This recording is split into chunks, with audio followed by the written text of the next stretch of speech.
কাহিনীর শুরু হয় মেঘালয়ের পাহাড়ি এলাকা থেকে, মানে জলগাঁও গ্রাম থেকে। এই জায়গার বিশেষত্ব এটা ছিল যে এখানে সারা বছর বৃষ্টি হয়। এখানকার লোকেরা খুবই ভালোবেসে খেতিবাড়ি করে আর নিজের বাচ্চাদের সাথে সুখী জীবন কাটায়। বাহ ভাই বাহ, এই বছরেও আমরা আমাদের কাজের কিন্তু বেশ ভালো দাম পেয়েছি। দেখো কমলা, যখন বিট্টু শহর থেকে বাড়ি ফিরবে না, ওকে একটা নতুন বাইক কিনে দেবো আমি। নিশ্চয়ই, দেখো আমার লাল্লা তো খুবই খুশি হবে। জানি না সে কতদিন ধরে বাইক চাইছিল। তা তুমি ঠিকই বলেছো গো, আমাদের ছেলে বিট্টু খুব বুদ্ধিমান ছেলে, তাই না? ও আজ পর্যন্ত আমাদের কাছ থেকে কখনো জিনিস চায়নি। সবসময় পড়াশোনা করে ও নিজের দমে স্কলারশিপ অর্জন করেছে, তারপর শহরে পড়তে গিয়েছে। আজকে দেখো, আমি আমার ঋণের প্রায় শেষ কিস্তিটা চুকিয়ে যে সামান্য কিছু পয়সা বাঁচবে সেটা দিয়ে আমি ওর জন্য একটা বাইক কিনে দেবো। হ্যাঁ, এটা তো খুব ভালো কথা। তুমি যাও আর তাড়াতাড়ি গিয়ে টাকা পয়সার ব্যবস্থা করে দাও, তারপর সব ঠিক হয়ে যাবে। কিন্তু যেই আত্মবিশ্বাসের সাথে রমাকান্ত পয়সা চাইতে গিয়েছিল, সেই আত্মবিশ্বাসের একদম বিপরীত একটা ঘটনা ঘটে। কি, আমার এখনো 7 সপ্তাহ বাকি রয়েছে? হ্যাঁ রমনকান্ত বাবু, তোমার এখনো 7 সপ্তাহ বাকি রয়েছে। কিন্তু এটা কিভাবে হতে পারে? হ্যাঁ, আমি তো সমস্ত সপ্তাহে পয়সা দিয়ে দিয়েছি। এই দেখুন, আমার কাছে তো লেখাও রয়েছে। আচ্ছা কই দেখাও দেখি। আরে কি, এর মধ্যে তো শুধু গোনা রয়েছে 1 2 3, কিন্তু এটা কার ব্যাপারে রয়েছে? এটা কে কি করে বুঝবে বলো তো? হ্যাঁ, এতে না কোনো তারিখ রয়েছে, না আমার এতে কোনো সাক্ষী রয়েছে। আরে আমি কি করে বুঝবো যেটা সত্যি? কিন্তু গতবার তো আপনি আমাকে বলেছিলেন যে শেষ সপ্তাহটাই নাকি লাস্ট হবে। কি আমি বলেছিলাম? আরে কবে? সেই ভদ্রলোকের কথা শুনে রমাকান্ত একদম শান্ত হয়ে যায়। সে বুঝতে পেরে গেছিল যে তার সাথে ধোঁকা হচ্ছে। কি বলছো? সন্দেহ নজরে তুমি আমাকে কেন দেখছো ভাই? হ্যাঁ, আরে আমি কোনো গন্ডগোল করিনি, বরং আমার কাছে তোমার সই করা কাগজও রয়েছে, যার মধ্যে লেখা রয়েছে যে 2 সপ্তাহ আমি ভরে দিয়েছি, এখনো 7 সপ্তাহ ভরতে বাকি আছে, যেটা আমি সময় মতো করে দিতে থাকবো। কিন্তু আপনি তো বলেছিলেন যে ওটা তো ঋণ মুক্তির কাগজ। ঋণ মুক্তি? ওরে রমাকান্ত, তুই কি পাগল হলি নাকি? হ্যাঁ, আরে কিরকম ঋণ মুক্তি? শোনো, আমার মনে হচ্ছে তুমি পাগল হয়ে গিয়েছো। আর যখন এই কাগজের কথা বলছো, তাহলে আমি তোমাকে বলেছিলাম না যে একবার এটা পড়ে নিও? কিন্তু তুমি তো একদম অশিক্ষিত লোক, তাই না? আমার উপর বিশ্বাস করে তুমি তার উপরে সাইন তো করে দিল, আর এখন তুমি আমাকে মিথ্যে প্রমাণ করার চেষ্টা করছো, তাই না? এটা কিন্তু ঠিক নয় রমাকান্ত। এবার যাও তো এখান থেকে, আর পরের সপ্তাহে যে পয়সাটা দিতে হবে তখন তুমি চলে এসো, ঠিক আছে? যাও। ওনার কথা শোনার পর রমাকান্ত একেবারে ঘাবড়িয়ে যায়। উনি বুঝতে পেরে যান যে তার অশিক্ষিত হওয়ার সেই লোকটা পুরো লাভ উঠিয়েছে, কিন্তু এখন সে কিছুই করতে পারবে না। আরে রে, এটা তুমি কি বলছো গো? উনি বললেন যে এখনো 7 সপ্তাহ বাকি আছে, কিন্তু সেটা কি করে সম্ভব?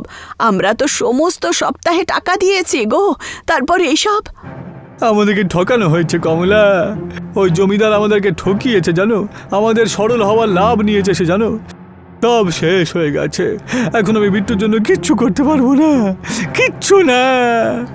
বেচারা রমাকান্ত এই মিথ্যে অপবাদের কারণে পুরোপুরিভাবে ভেঙে পড়েছিল। সে নিজের ছেলের জন্য কিছু একটা করতে চাইছিল, কিন্তু তার স্বপ্ন পুরোপুরিভাবে ভেঙে যায়। এখন সে দিন রাত এই ঋণের কারণেই অস্থির থাকত।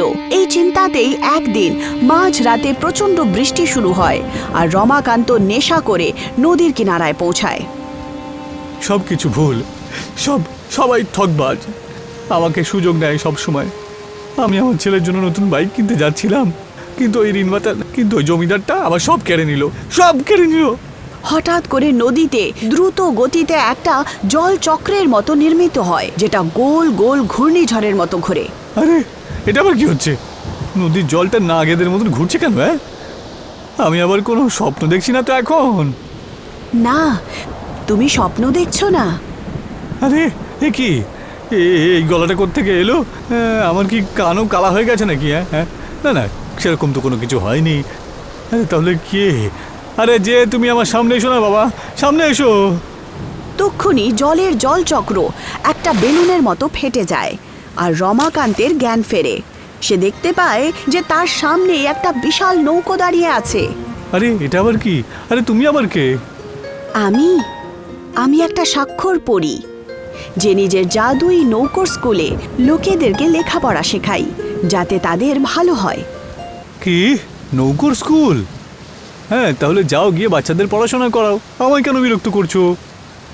যাতে তুমিও আমার এই জাদুই নৌকোর ভেতরে তাড়াতাড়ি লেখাপড়া শিখতে পারো আর সেই লোকটাকে ভালো শিক্ষা দিতে পারো।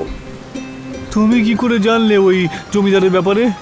আমি সব জানি রমাকান্ত, কিভাবে তোমার সরল স্বভাবের জন্য সেই কঠোর লোকটা তোমার লাভ ওঠায়। এটা একদম ঠিক না, তোমাকে ওকে শিক্ষা শেখাতেই হবে। সে তো আমি অবশ্যই করব। কিন্তু কিভাবে রমাকান্ত? ঝগড়া করে, লড়াই করে নাকি? এতে কি লাভ হবে?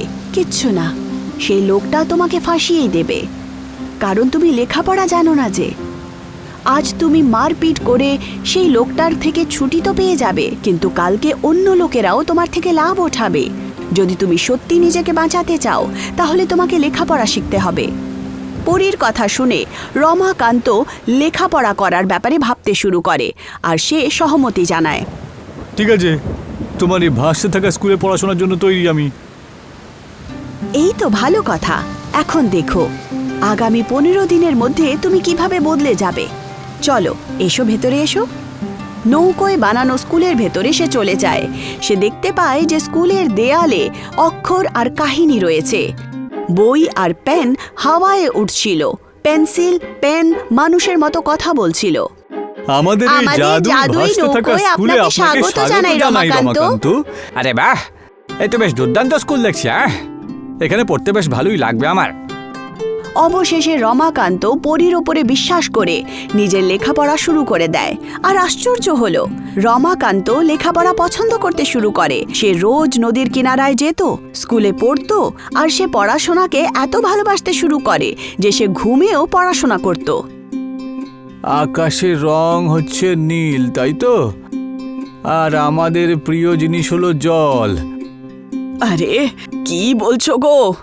ঘুমে জল, আকাশ, এইসব কি বলছো? রমাকান্তের মাথায় উঠে যাওয়া পড়াশোনার ভূত সবাইকে আশ্চর্য করছিল। অবশেষে 15 দিন হয়েই গেল আর জাদুই ভাসমান স্কুলের পরীক্ষায় রমাকান্ত ভালো মার্কস নিয়ে পাশ হয়। রমাকান্ত, তুমি করে দেখিয়েছো, তুমি সব শিখে ফেলেছো। এখন দেখো, তুমি ভবিষ্যতে এই জ্ঞানের থেকে অনেক লাভ পাবে। এই সব কিছু তোমার জন্যই হয়েছে গো। চলো, এখন আমাদের সফর এখানেই সমাপ্ত হলো। তুমি জানো তো কাল তুমি কি করতে চলেছ? হ্যাঁ, রমাকান্ত পরীক্ষা পাশ তো করে ফেলেছিল আর এখন সে প্রত্যেক ব্যাপারে জ্ঞানী হয়ে উঠেছিল। পরের দিন সে উপভোক্তা ফোরামে নিজের সাথে হওয়া ধোঁকার ব্যাপারে কমপ্লেন করে। পরীক্ষা নিরীক্ষা করার পর সেই ব্যক্তিকে অ্যারেস্ট করা হয় আর রমাকান্ত আজাদ হয়ে যায়। এইটুকুই নয়, সেই লোকটাকে দণ্ড হিসেবে রমাকান্তকে 50,000 টাকাও ফেরত দিতে হয়, যা দিয়ে রমাকান্ত বিট্টুর জন্য একটা বাইক কিনতে পেরেছিল। বাহ গো বাহ, এটা তো চমৎকার হয়ে গেল। এই কামালটা আমার নয় গো, আমাদের গ্রামে বৃষ্টিতে ভাসতে থাকা যে স্কুলটা আছে না তার। কি? অবশেষে রমাকান্ত কমলা আর গ্রামবাসীদেরকে ভাসমান স্কুলের ব্যাপারে বলে দেয় আর তারপর সবাই এক এক করে সেই স্কুলে দাখিলা নেয়। কিছুক্ষণের মধ্যেই পুরো গ্রাম স্বাক্ষর হয়ে ওঠে। শিক্ষার কোনো বয়স হয় না।